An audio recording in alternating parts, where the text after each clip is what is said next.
welcome back to Plots with a Twist, where we discuss books, amongst other things. And today we're here to give you some books to jumpstart your year of growth. Just some things to put on your mind while we enter this new year, this new decade. Right. So I tried to categorize mine by like segments because I'm not a resolution type person, but like I like micro goals, and so I have all these areas or things I need to work on. So I'll just mention the first one, The Life-Changing Magic of Tidying Up by Marie Kondo. Now, when I read this book, the first few pages, I was just rolling my eyes. Same here. She was coming off very kind of like pretentious, like, oh, my life, I love to clean. And people ask me why. But then I saw like the show and I was like, oh, that's just her personality. Cute, right? Like, I felt bad. I was like, oh, she's cute. She was just talking. But besides that, it does have some great tips. It's kind of like the beginning of minimalism, but not quite minimalism because you can still keep things. But basically, just to help tidy and declutter, she has a lot of tips in there. And I thought that was a good one to mention because, when you start your year off, you usually want to declutter and get rid of all the bad energy. So, yeah, The Life-Changing Magic of Tidying Up is one that I wanted to mention. Okay, so I have here for you guys Big Magic by our favorite girl, Elizabeth Gilbert from Eat, Pray, Love. I read this book probably a few years ago, and I had listened to it on audiobook, then I got the book. But this is basically just a book kind of to like hone in on your creativity, like whatever that is to you, whatever you like to do in your creative realm. Just basically talks about letting go of, stop letting fear hold you back from living your best creative life. Very motivational,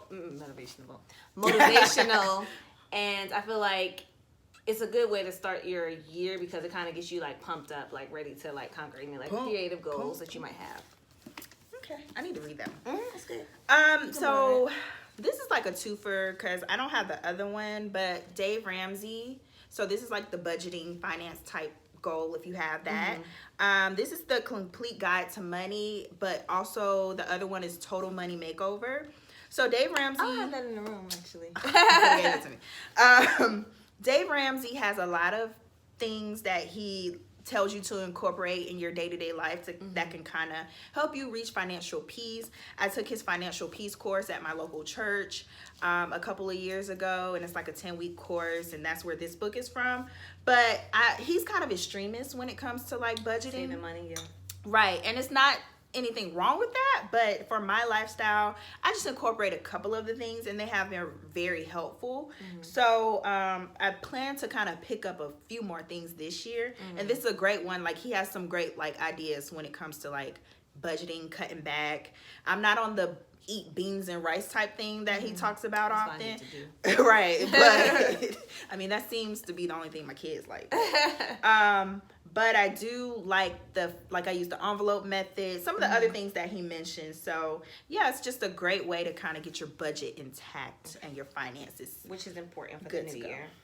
So the next one I have is You Are a Badass by Jen Sincero, and I'm pretty sure you guys have seen this book everywhere. So this is the byline is how to stop doubting your greatness and start living an awesome life. And basically, it's just another motivational book, like to help you get yourself on track and again stop letting fear hold you back from anything that you want to do in your life. And I felt like this was a lot of people like this book because she like curses and stuff, and she kind of like talks to you like in the book like how like a friend would, but it's like motivation. Why do I keep saying that?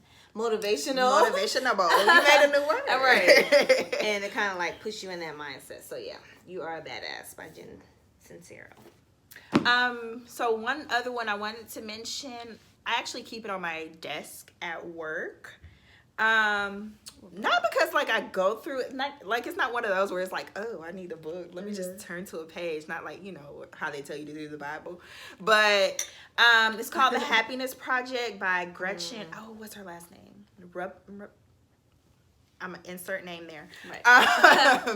But I started that like a few years ago. Now I haven't completed it, but like I said, with New Year's resolutions or just get my year together or just getting goals going, I like micro resolutions.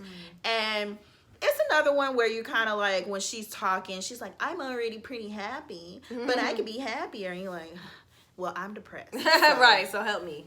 Right.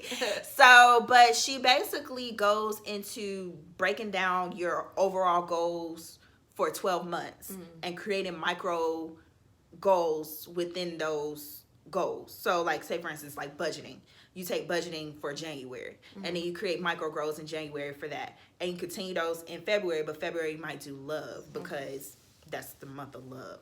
And then you do micro goals. So it's like basically a add-on type approach, which I prefer because I feel like micro goals are more attainable and it's just to overall achieve, you know, kind of just really happiness in your overall life, which is really just managing your segments of your life better. So that's a great one to mention. Okay, happiness project. Okay, next I want to mention One Day My Soul Just Opened Up by Ayanna Vanzant. No, none other. What's that show she got on? Fix My Life, Ayanna. So say what you want about her show, but Ayanna, she definitely writes some good books about like just spiritual growth and for like women and for men too. But you know, a lot of her stuff is geared towards women. So this is actually like a journal book. Like you're supposed to like, it has like pages where you can like write in it and stuff. So basically, I started it. So it's 40 days and 40 nights towards spiritual strength and personal growth. So you're supposed to do this for 40 days and 40 nights. Like it gives you like a synopsis in the beginning, like a quote and something to think about for the day and kind of like set your intentions. And then you kind of like journal about it. And it has like different questions to ask yourself. So I thought this was like a good book to have, just like when you want to do some self-work and not even the beginning of the year, just any time of the year. I definitely plan on picking this back up this year and trying to like journal my way through my feelings and spiritual growth. So I thought this was a good one. You know what I think every time I see that book? What? Of like chicken noodle soup Oh, for the soul. yeah. My aunt bought me chicken noodle soup for the soul books when I was a teenager. I felt so grown right now. I used to want them so bad. I was like, they were like Christmas gifts and I was so excited to get them. Okay. So the next one I want to mention is actually an ebook. Shout out to my good friend Jasmine of K Consults. Look her up. Hey, Jasmine. Do it. Look her up. But she sent me some information because I asked her. I saw her Instagram post about the Daniel fast. And I'm not really a diet type person, but I'm at a point in my health and my body where I kind of need to consider some diet. So the name of the book for the Daniel fast is called Fast Like Daniel by Scott Williams. Actually, she sent me a couple.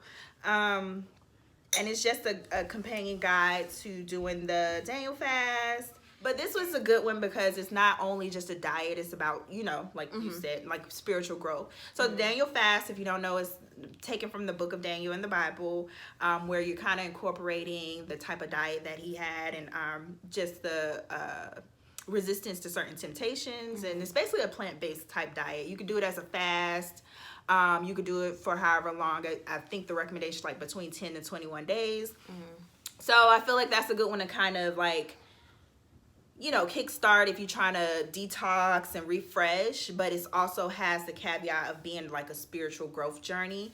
So I might incorporate that this year sometime soon because like I said, I'm about to do something.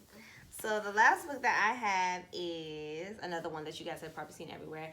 The Power of Now by Eckhart Tolle. So read this book a few years ago and it like, I know people be saying this, but it like changed my life. It really like changed how I thought about things. So it basically is like, it said, I'm gonna just read the back. It says, to make the journey into the power of now, we will need to leave our analytical mind and false created self-ego behind. So it talks a lot about that, like the ego, a pain body that you have when you're a child and just like living in now, like in the moment, and stop always like looking forward or like living in the past, like how that keeps us from like, you know, just doing things in our lives. So this is definitely one that I think everybody should read like just once in their life because you'll take something away from it. But especially like for the new year, just to give you that fresh perspective and remind you like what's important, I feel like this is the book for that.